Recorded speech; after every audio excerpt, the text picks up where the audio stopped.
Dis goeienaand inderdaad. Hoe gaan dit daar by jou, Lisette? Was vandag 'n moeilike dag gewees, maar ek is opgewonde, is grade plegtigheid vanaand, so ek dink dit gaan nogal nice wees om die studente te sien en so aan. So, Hoorie so, ek moet net vir jou sê Lisette, ek het so lekker swart fluffy trui aan hè. En hierdie Lia, nou sy vat so aan my en sy vryf die ou handjies so. praat maar verder. Dis julle ouens sal verstaan, this is our disruptive lives. Hoorie maar sy druk haar ou gesiggie so in hierdie fluffy trui en toe dink ek soos, weet jy wat? That is that safe place that all of us need, especially when we're Yes. talking about trauma. Ja, so, ja, en vandag was nou nogal een van daai dae, maar ons beweeg aan na die tweede gedeelte toe, van die boek, en ek dink wat hierdie is 'n baie leersame, gedeelte, en ek dink vir ons as Christelike beraders is hierdie 'n kritiese gedeelte om te leer, want ons leer om te verstaan, en ek weet dit spesifiek, van rondom trauma, maar dit help ons om om ons verstaan te verdiep rondom kliënte se trauma belewennisse. Dit was vir my ook regtig nogal 'n hoofstuk wat baie goed in perspektief sit, want 'n mens weet van sekere goeders en jy het sekere terme al gehoor en sekere tipe van goed, en 'n mens verstaan baie goeders, maar tog is daar 'n dieper vlak van insig wat vir my gekom het. Ek dink omdat 'n mens fisies weer 'n slag kyk na die anatomie van die mens en hoe die brein saamgestel is en wat die funksie is van elke ding. En ewe skielik raak 'n teorie iets wat amper al 'n scientific background het. En dan Absoluut. is dit want hy praat nogal op 'n stadium praat hy baie spesifiek oor dit. Nou ons het al baie gepraat oor trauma uit 'n begin, 'n middel en 'n einde. Ja. En baie keer raak hierdie goed dit is wat nie daar is vir ons kliënte nie. Maar dit is juis daai survival van die brein wat inskop en dit is hoekom dit so belangrik vir ons is om vir hulle daardeur te kan help. Ek stem saam met jou en ek dink net om te besef wat jy nou sê is this is what happens to our physical brain when we experience trauma.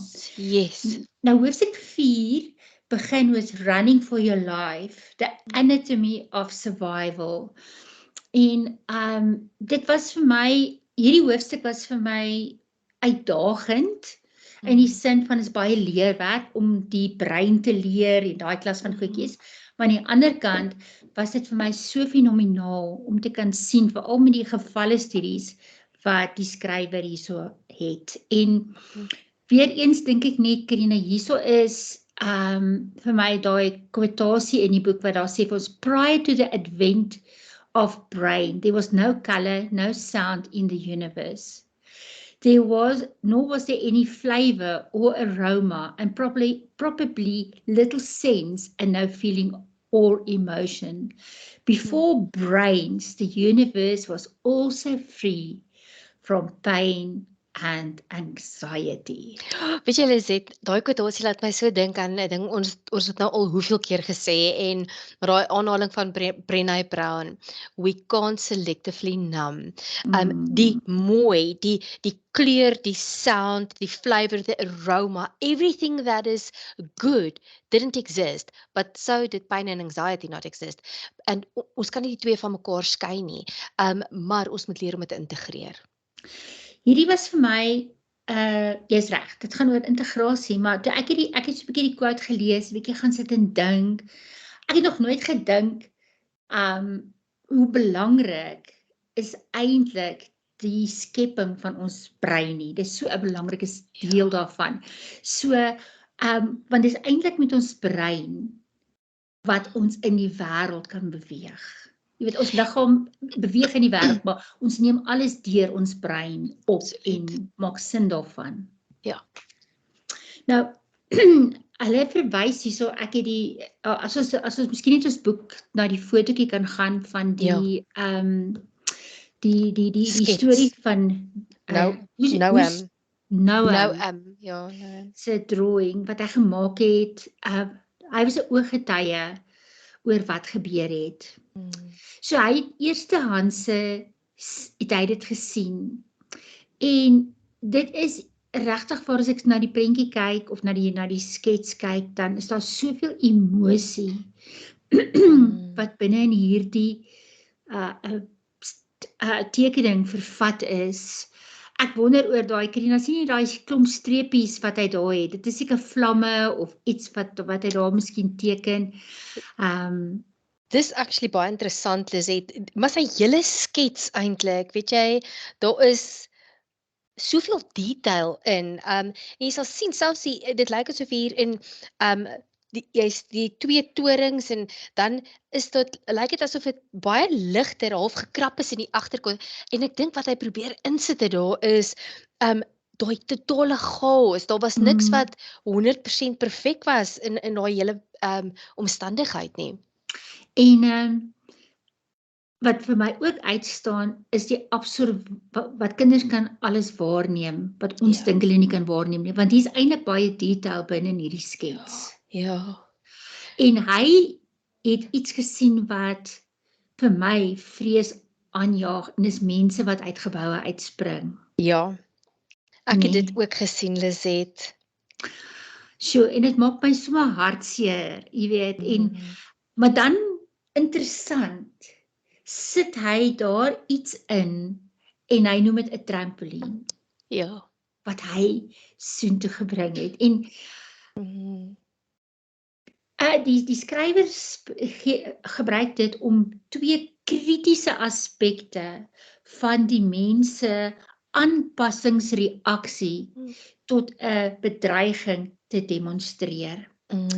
So, jy moet wegkom daarvan, dis die eerste ene. Ja. You must be able to get away from it. En dan, wat so belangrik is, en ek dink ons moet dit onderstreep in ons boek, we become an agent in our own rescue. Ja. En dan sê hy, once he had reached the safety of home, the alarm bells in his brain quietened. This freed his mind to make sense of what had happened, and even to imagine a creative alternative. En daai is nog of my belangrik, to what he had seen, a life-saving trampoline.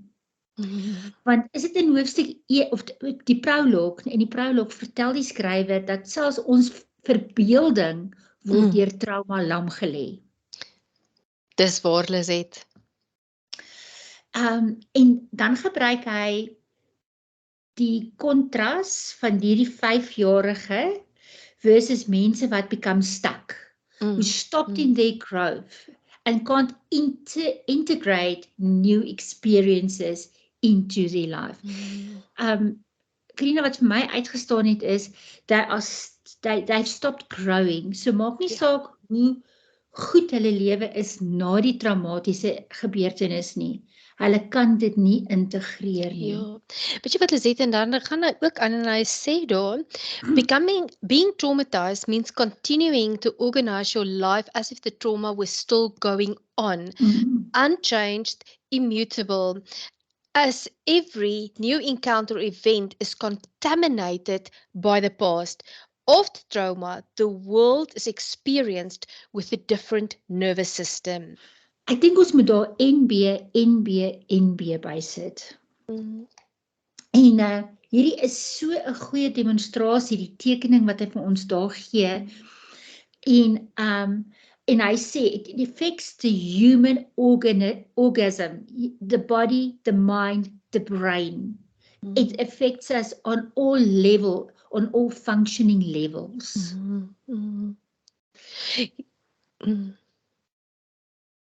So, dit is net vir my, dit was net vir my iets wat uitgestaan het, en ek dink, onthou jy, verlede week het jy vir my genoem, die hondebyting, wat ek so getel het. Ja. En ek dink dis daai, toe ek nou deur weer kyk, voordat ek nie nou vanaand gesels oor Nahum se storie, en besef ek, daar was, you became the agent of your own rescue. Ja. Ja. Jy weet, dit was toch vir my. Ja. Weet jy, Lisette, en ek dink dis so iets moois wat ons daar uit kan vat, maar ekskuus, ek wil net nog een sinnetjie daarby lees. Hulle sê, the survivor's energy now becomes focused on suppressing inner chaos, Yes. at the expense of spontaneous involvement in their life. Yes. En miskien is dit een van die uitdagings dat ons sien baie keer kliënte wanneer hulle nie hulle normale leefwyse kan voortsit nie, want hulle kan nie, dis asof daar daai stuckness impakteer hulle lewe. En wanneer 'n ou dan deur hulle lewensverhaal werk, kom 'n ou dan by hierdie trauma prentjie uit. Hierdie foto wat uit die skrywer se boek uitkom, is net eenvoudig so kragtig. Wat sien jy eers daar, Karina, as jy na die foto kyk? Sjoe, Lisette, ek dink iets wat nogal vir my opval, buiten vir die different facial expressions wat elkeen het, hierdie geweldige stofwolk wat agter hulle is, en mens weet wat is dit? Dit lyk asof, en weet jy wat ek sien is, almal het iets by hulle, backpacks, 'n baadjie, wat ook al, en that is the last few things that they might have grabbed before running away. Absoluut, nee. En as ons mooi na hierdie foto gaan kyk, gaan jy sien as mense wat deur die stof begin oorweldig word, want die stof gaan vinniger as wat hulle kan beweeg. Maar interessant praat hy in hierdie gedeelte van, we are pre-programmed to escape. En dit is so belangrik, en dis daar wanneer die reptielbrein oorvat, en it shuts down the higher brain, and you run or you hide, you fight or flight, or freeze, but only on occasion.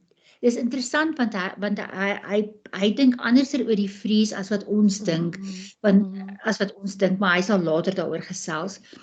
Hy sê, if this is successful and we can escape the danger, we recover our internal equilibrium and gradually regain our senses. En ek wonder met daai chinchilla kidnapping. Ja. Alhoewel hulle agente was van hulle eie redding, was daar 'n punt toe hulle nou uiteindelik uit die bus uitgekom het en hulle nou daar gestaan het en iemand die polisie gebel het, waar hulle weer in enforced confinement gewees het, weer in 'n bus, by 'n tronksel. Hulle het nog nie hulle ouers gesien nie. En ek wonder of dit nie 'n inspel gehad het, dat dit vir hulle so lank gevat het, om dan uiteindelik weer nie te normaliseer nie.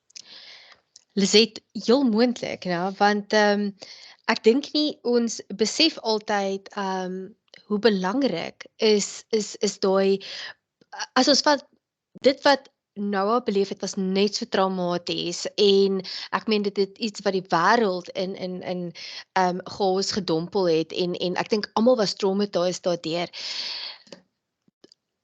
Maar hier met daai chinchilla ding was dit net Noah kon sit en hy het weggehardloop en hy kon 'n prentjie teken en verbaliseer. Weet jy wat was my interessant ook nou dat ek daaraan sit en dink, hierdie twee goed wat hy gedoen het, met van die mense het ook amper hierdie twee goed gedoen, en dis amper hulle wat vir my beter gerecover het, want onthou jy die daar was 'n vroutjie wat die hele ding gejournal het, en daar was 'n ouetjie wat 'n recording gemaak het en goeters, en hoeveel anders hulle storie uitgedraai het as van die ander mense sin. Ja, heeltemal reg. En dit is nie omdat dit so 'n kragtige trauma ervaring was, dink ek is net baie belangrik dat 'n ou probeer, wat ons hier in die boek leer, om te kyk, hoe kan ons dit sien uitspeel, want van hulle het gerecover en ander het nie. En hulle almal was deur dieselfde trauma, né? Ja. En dit is dan nogal weer interessant, wanneer hy die twee breinscans vergelyk met die man en vrou wat saam in die motorongeluk was, hoe die een gerespond het versus die ander een, en die ding is, hulle genesing gaan ook anders te lyk. of hulle En dis terapieplan gaan anders lyk. dis goud wat jy nou daar sê. Elke persoon se terapieplan moet uniek wees. Mm. Hierso is daai fotootjie van en hy bespreek iets wat ek as verrassend gevind het. Effective action versus immobilization. Effective action is the result of fight and flight that ends the threat. Immobilization keeps the body in a state of inescapable shock and learned helplessness. Faced with danger, people automatically secrete stress hormones to feel resistance and escape. Brain and body are programmed to run for home, where safety can be restored and stress hormones can come to rest. In these strapped down men who are being evacuated from their home after Hurricane Katrina, stress hormones levels remain elevated and are turned against the survivors, stimulating ongoing fear, depression, rage, and physical disease.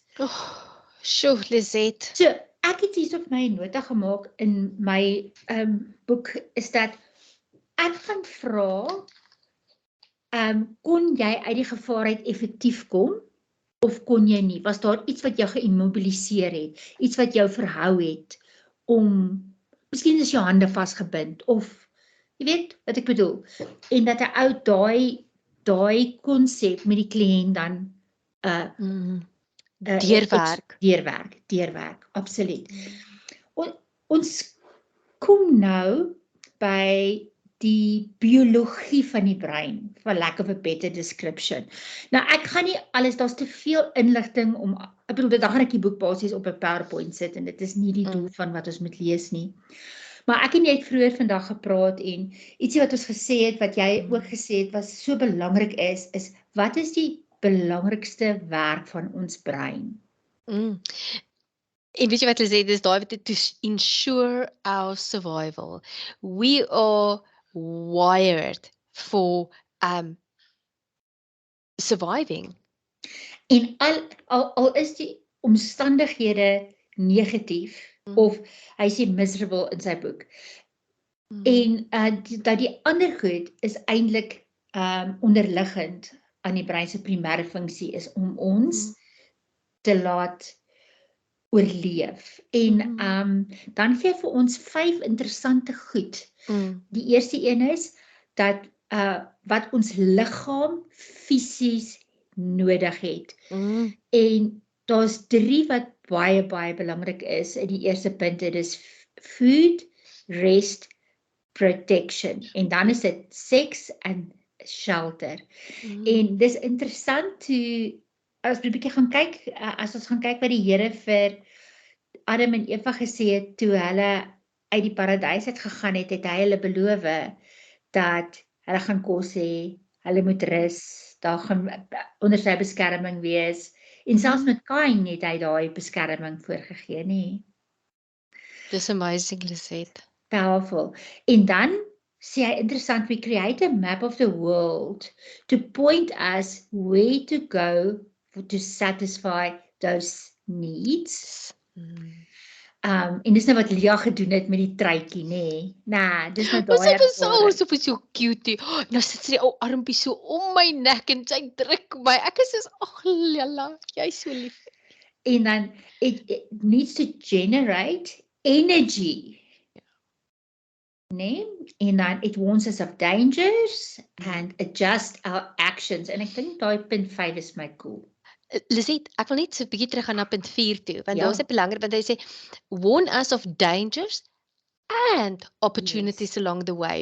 En weet jy wat, dit is die verskil tussen die fixed en die growth mindset. Growth mindset. Maar ja, dit is so nie.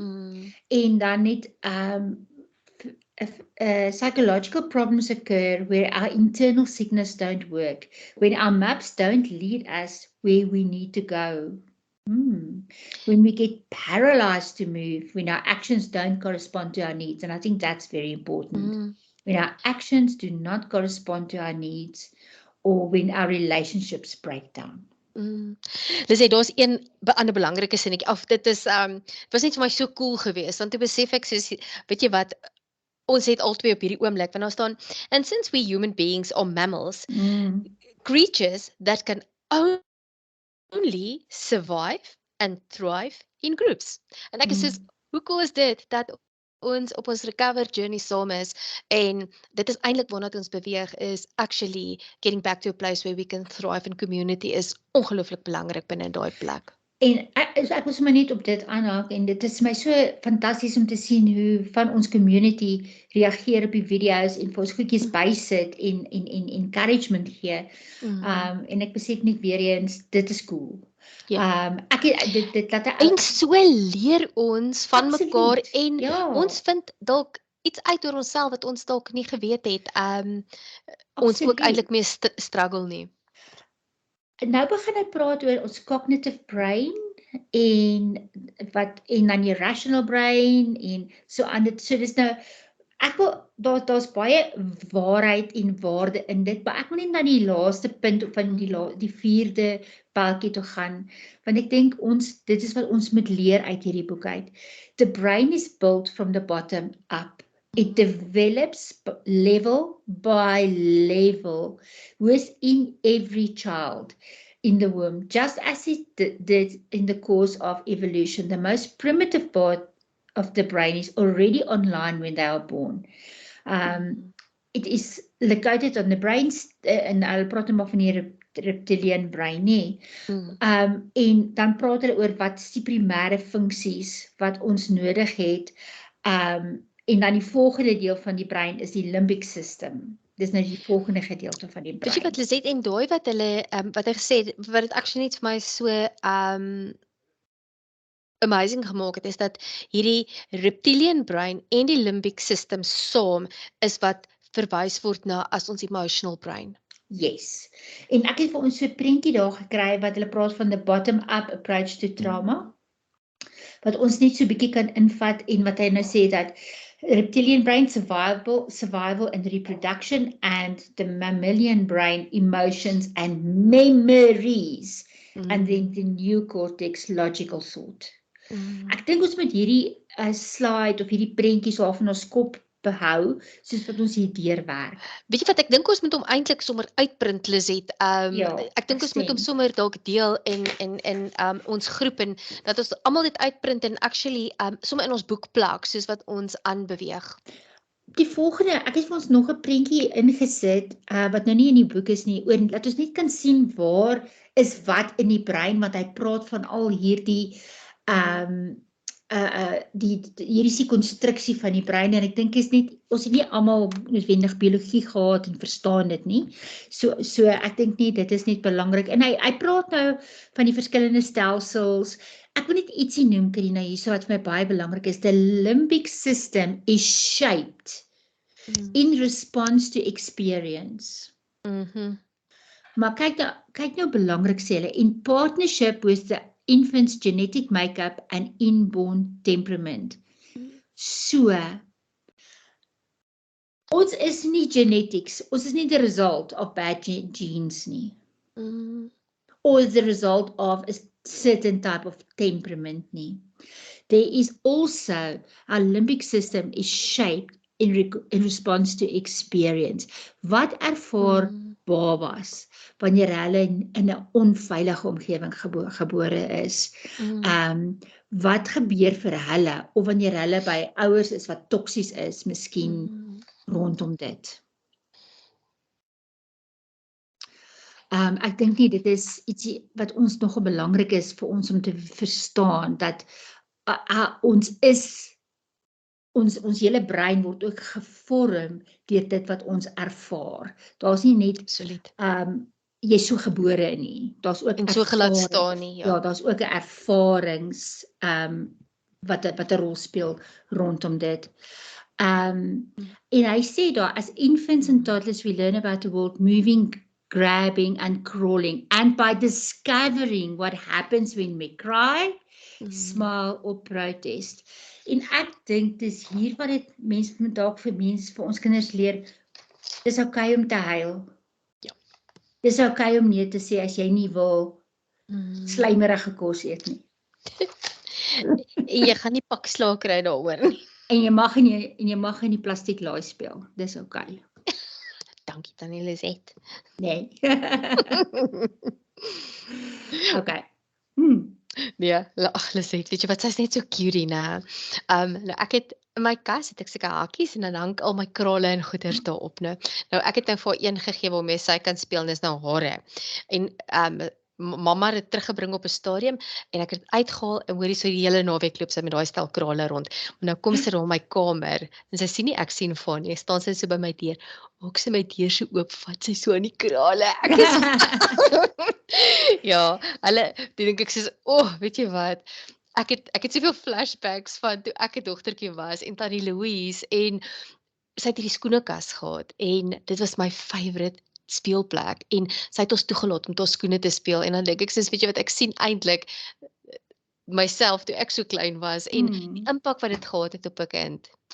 En dit is daai ding van dis okay om bietjie te eksploreer en te lag en so. En die verskillende teksture te voel, Lisette, want dit is ek dink wat weet jy wat dis asof 'n mens weer amper die wêreld beleef deur haar. Ja, dit is so. Dit is wat ons kliënte en pasiënte of kliënte nie pasiënte nie. Dis wat ons kliënte ons moet hulle ook weer leer om daai tipe van experiences te kan hê. Absoluut. En dit is juist hoe ons dit nou doen, Karina, is daai ding van mirroring.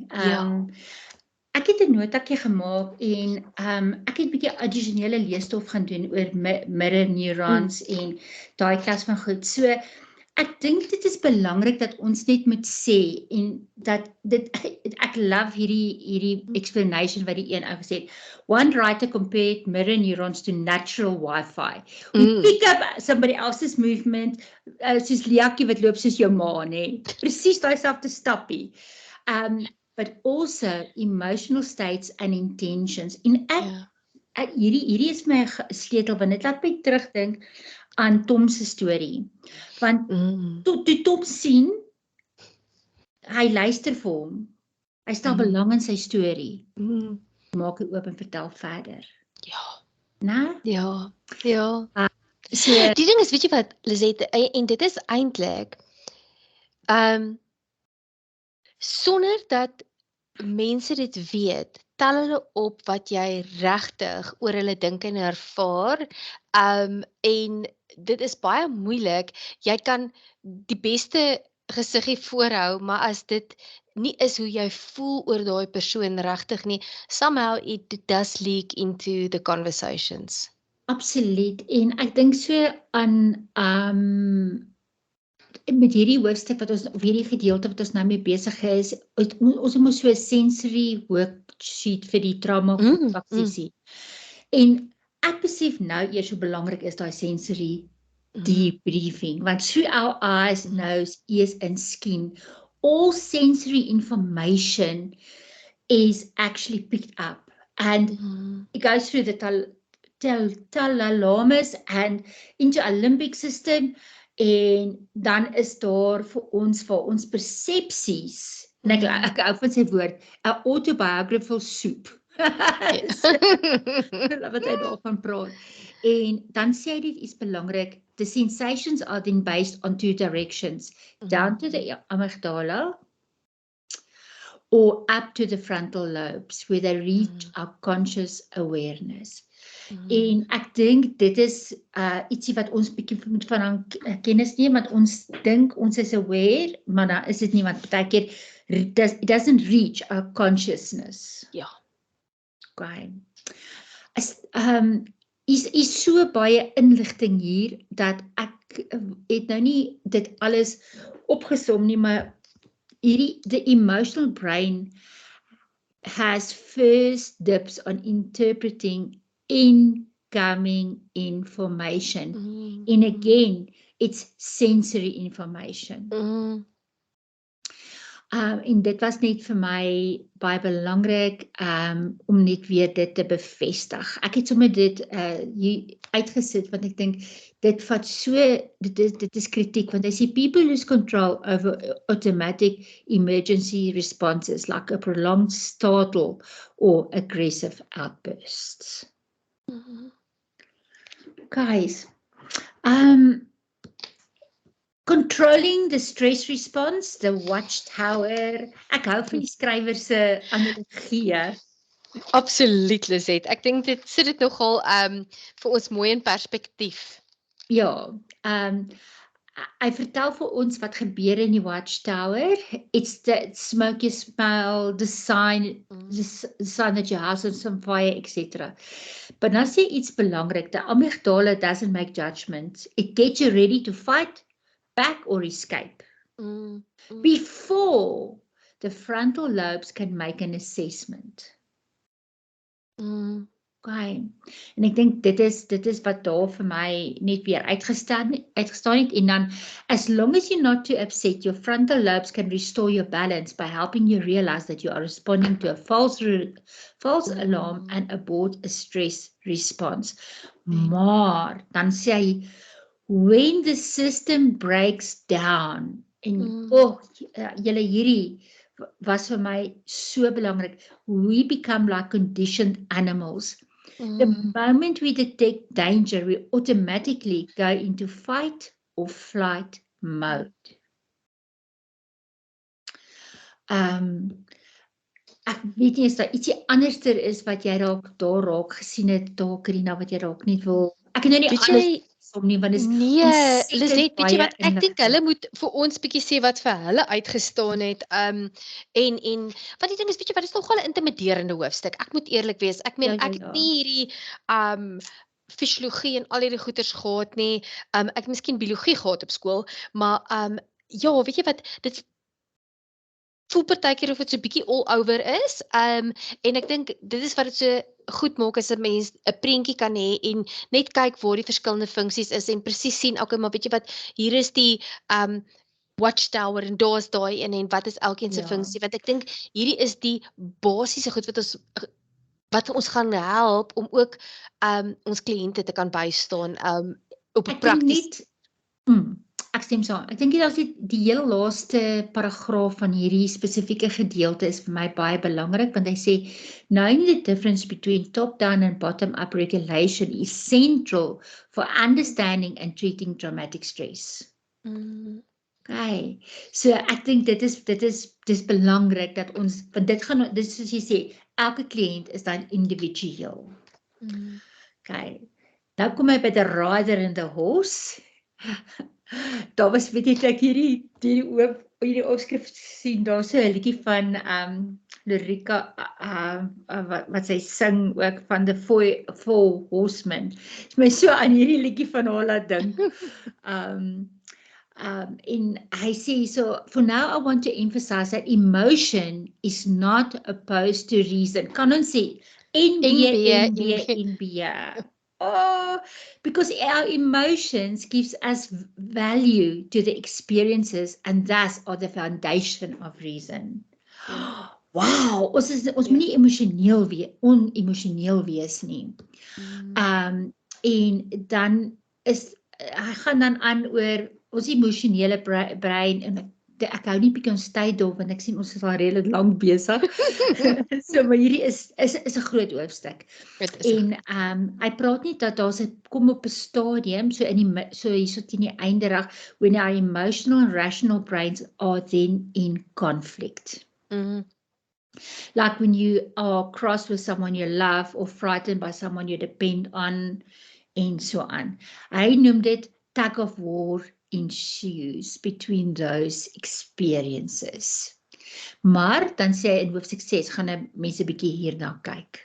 Weet jy wat is dit is net vir my baie interessant, juist op daai punt wat hy dit sê is daai experience speel uit in jou lyf in 'n paar plekke, jou gut, jou hart en jou longe. And it will lead to both physical discomfort and psychological misery. Absoluut. Hy gaan dan aan en hy praat dan van Stan en UT's brains on trauma. Dis dieselfde ongeluk wat hulle gehad het, maar hulle het verskillende trauma belewennisse. Maar ek gaan nie nou dit deurwerk nie. Ek dink dit is 'n goeie gevalle studie net om daar te gefokus het. Is daar ietsie wat net vir jou uitgestaan het van daardie gedeelte, Karina? Lisette, Weet jy, net voor smoke detector goes on overdrive, is daar 'n sinnetjie wat sê, the challenge is not so much learning to accept the terrible things that have happened, but learning how to gain mastery over one's internal sensations and emotions. Sensing, naming, and identifying what is going on inside is the first step to recovery. Yes. Okay, so ons kom nou by disassociation and reliving en interessant sê hy disassociation is the essence of trauma. Sodat ons het fragmented emotions, fragmented sound, images, thoughts, physical sense. En dit is waar, Karina, want ek refereer nou maar terug na die incident met die hond toe, want dit was nou nogal regtig dramaties. Ek kan sekere goed so goed, ek kan beskryf hoe voel sy asem in my gesig, daai hot breath, nee. Ek kan nie die tande, ek kan nie die byt voel nie. Ek kan dit glad nie onthou hoe dit gevoel het nie, nee. Ek kan onthou hoe hy geruik het, sy asem geruik het. Ek kan onthou dat ek hom afgeslaan het met my arm en sy gewig op my arm. Dit kan ek onthou. Sure. Maar ek kan nie die byt onthou nie. So dit is wat ek bedoel, dis fragmenteerd en ek kan nogal as mens bietjie terugdink in jou eie trauma belewenis en dan kan jy sê ja, daar is hierdie fragmenteerde herinnering wat 'n ou dan het. En hy begin nou hierso praat in hierdie een van flashbacks en dit is en interessant is dit belangrik as 'n mens nou deur al hierdie goed werk om te besef dat wanneer ons ongeïntegreerde trauma het, gaan ons altyd die slagoffer wees van ons liggaam se stresreaksies. Ja. En ek dink dit is wat ek wil saamvat uit hierdie lang gedeelte, want hierso is baie lank, hy sê nie op die laaste sinnetjie van hierdie gedeelte praat hy van sensing, naming and identifying what is going on inside is the first step to recovery. En daai dink ek is cool. Okay. Ek het hierdie so saamgevat, want hy vertel vir ons wat gebeur wanneer jou smoke detector in overdrive gaan, nee? En dit is belangrik wat ons daar moet weet, is Stan's amygdala make no distinction between past and present. It activated as though it was happening right then. For him.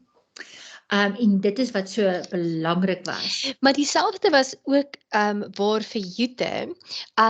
Die ding is, haar het net anders te gelyk, because she have trained her mind to shut down completely. Ja, absolutely nie. En dan praat hy van die timekeeper. Die timekeeper praat hy van, they were hypersensitive and irritable after the accident. En dan praat hy van die two white areas of the brain. And those areas are deactivated. En dis belangrik. People lose their sense of time and become trapped in the moment without a sense of the past, the present or the future. Ons timeline word al hoe meer belangriker rondom van hierdie goed. En dan sê hy by the timekeeper praat hy van emotional intensity that is defined by the smoke alarm and the watchtower. So the context and meaning of an experience are determined by the system that includes the dorsal prefrontal cortex and the hippocampus. So hierdie is belangrik dat ons moet weet dat ons sense of time disappears. En hy sê net met sy laaste sinnetjie weer eens, therapy will not work for as long as people are being pulled back into the past. En ons ken eintlik mense wat daar is en ons sien hoe hulle self destroy, want hulle bly teruggaan in die past trauma in. En dan die thalamus that shuts down, en waarvan hy ook praat dat in normal circumstances it also acts as a filter, and this is a central component to attention, concentration, and new learning skills. En dit is nogal belangrik, maar people with PTSD have the floodgates wide open, lacking a filter, and they are on constant sensory overload. Ja. En dis wat ons lei, dat ons uitkom by daai ding van depersonalization. Hierdie speel alles 'n rol waar ons half self van onsself begin, as die split off from the self. En dis waar hulle dan nou met Utis experience vir ons verduidelik. Weet jy Lizet, want hier staan ook net so learning to live in the present staan daar numbing is the other side of the coin in PTSD. Many untreated trauma survivors start out like Stan with explosive flashbacks, then numb out later in life. While reliving trauma as traumatic, frightening, and potentially self-destructive, over time, a lack of presence can be even more damaging. Want dis wat hulle sê wat sy gedoen het. She disassociated her fear and felt nothing. Ja. I felt nothing. En hy beskryf sy belewenis wanneer so 'n kliënt vir hom sit. All the energy drains out of the room. Ja. And I have to make an effort to keep paying attention. It's almost as though it's a lifeless patient that forces you to work harder to keep the therapy alive. En weet jy wat, hy sê iets interessants, hy sê, I often used to pray for the hour to go over quickly. So baie eerlike boek hierdie, nê, ook, want hy bring sy eie belewennisse ook hierna binne-in. En dan net interessant, sê hy, the challenge for people like you is to become alert and engaged. A difficult but unavoidable task if they want to recapture their lives. So weet jy, ek dink vir ons on recover, hierdie sinnetjie vat vir my actually recover, as is 'n vision of 'n wat is die woord, slagspreuk vir recover kan hê. It is to become alert and engaged in an effort to recapture our lives. Dink jy dit is cool nie? Ek dink is baie oulik. Weet jy wat hulle sê, want hierso sê hy juist dit, en ek dink dit is hoekom dit 'n journey is. Nou hy sê, the challenge of trauma treatment is not only dealing with the past, but even more enhancing the quality of day-to-day experience. En dit is eintlik waar by ons uit wil kom. En ietsie wat vir my belangrik is, wat ek van kennis neem, is rhythmic interactions with other people are effective. Ja. Bal speel, bouncing on a Pilates ball, drumming or dancing to music. So, dis interessant. Rhythmic interactions with other people are also effective. So ons moet dalk hierdie uitvat en miskien ons kliënte uitdaag om bietjie meer fisies aktief te raak met 'n ritmiese aktiwiteit. Verseker Lizet, ek dink daar's iets wat gebeur in daai plek ook. En jy voel ek kan saam gaan hardloop of iets. Ja. Learning to live with the present. The challenge of trauma treatment is not only dealing with the past, but even more enhancing the quality of day-to-day experience. And I say one of the reasons the traumatic memories are so dominant is that it's so difficult to feel truly alive right now. When you aren't truly alive, you go to places where you did feel alive.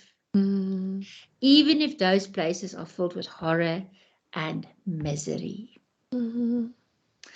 So, dit laat my so dink wat Jesus vir ons gesê het, nee, wat hy vir ons gesê het, ek het gekom om vir julle lewe te gee, 'n lewe in oorvloed. Lizet, weet jy wat, die NLT sê dit vir my so mooi. Hy sê, a rich and satisfying life. A rich and satisfying life. En hy praat actually hiervan, hy sê desensitization makes you less reactive, but you cannot feel satisfaction in ordinary everyday things like walking. En ek dink dis wat daai teksvers so mooi is dat we need to find satisfaction in our walk, in cooking a meal, playing with Leah. Otherwise life will pass you by. Absolutely. Baie dankie Karina vir jou tyd. Ons gaan nou ons lipstick aansit want dit is amper tyd vir die gradeplegtigheid julle. So dankie. Maar nogmaals dankie Lisette. Weet jy, ek moet sê, hierdie is regtig verskriklik interessant. Dit is so leersaam. Ek dink hierdie is een van daai goed wat 'n mens weer en weer moet gaan deurluister, deurlees en om regtig seker te maak 'n mens verstaan die anatomie en die biologie agter dit alles. Absoluut. Ek vra om verskoning dat hy so bietjie langer is, maar hy's so 45, 42 minute lank. Maar weet julle wat? Ja, hy's 45 minute lank, maar dis 'n diep hoofstuk met so baie goed en ons het nie eers die helfte van dit genoem nie. So, absoluut. Bye bye. Sien julle by die gradeplegtigheid of whenever. Bye. Bye.